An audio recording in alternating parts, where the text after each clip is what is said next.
Je m'appelle Jean-Baptiste Rabouan, je suis reporter photographe depuis 30 ans.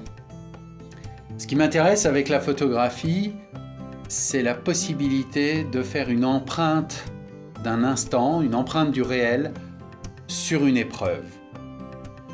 Et c'est cette adhérence au réel, cette confrontation au réel qui m'a poussé à devenir reporter photographe. Quand je pars en reportage, je prépare mon sujet. Je le prépare vraiment à fond pour bien comprendre ce que je dois photographier, qui, quoi, comment, etc. Par exemple, en ce moment, je travaille sur un projet de livre sur les pierres précieuses. Eh bien, j'ai fait une formation de gémologue.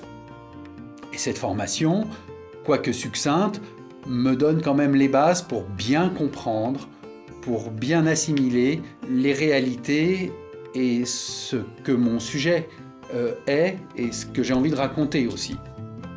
Mais alors, une fois que je suis sur le terrain, tout change. Je mets de côté ces connaissances et je travaille de manière instinctive. Je me frotte au réel, je photographie sur le vif, je fais très rarement des mises en scène, et je laisse parler l'émotion, je laisse parler le cœur et je travaille vraiment à vue, comme un chasseur. L'idée étant de capter ces instants qui vont raconter l'ensemble du sujet. Alors donc, je fais mon reportage, bien souvent je reste longtemps sur place, et même parfois, dans certains cas, j'y vais, je reviens. Ça a été le cas par exemple sur mon reportage sur les chamans au Ladakh, où j'ai fait 3-4 voyages. Mon reportage sur la laine, où j'ai fait presque 7 ou 8 voyages. Toujours dans l'idée de vraiment capter l'essentiel. Alors ensuite, quand je reviens, il faut faire l'épreuve.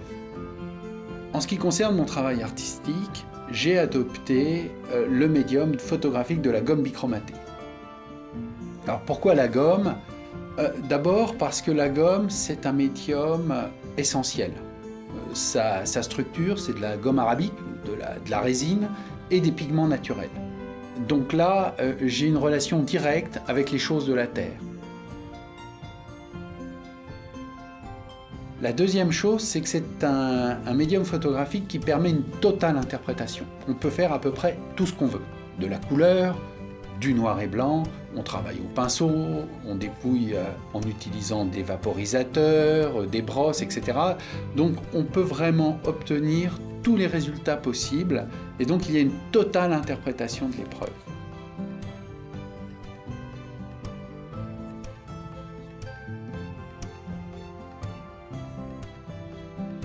Et puis il y a un élément aussi très important avec la gomme, à mes yeux, c'est qu'une gomme s'élabore dans le temps.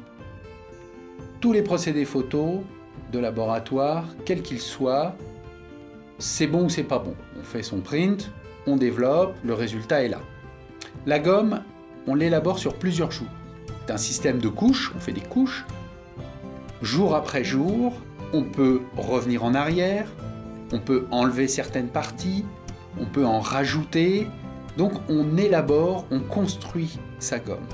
Donc c'est cette construction, et c'est totalement manuel, avec une totale interprétation qui, moi, me fascine. On travaille exactement comme un peintre qui peut faire des repentirs, repasser par-dessus. Et cette élaboration dans le temps, c'est fascinant parce qu'elle se conjugue avec une prise de vue qui, elle, s'est faite dans l'instant. Et à ce moment-là, on peut donner, avec le travail de la main, avec toute sa sensibilité, on peut donner une dimension à la prise de vue, à l'instant, une épreuve qui va bien au-delà de la photographie.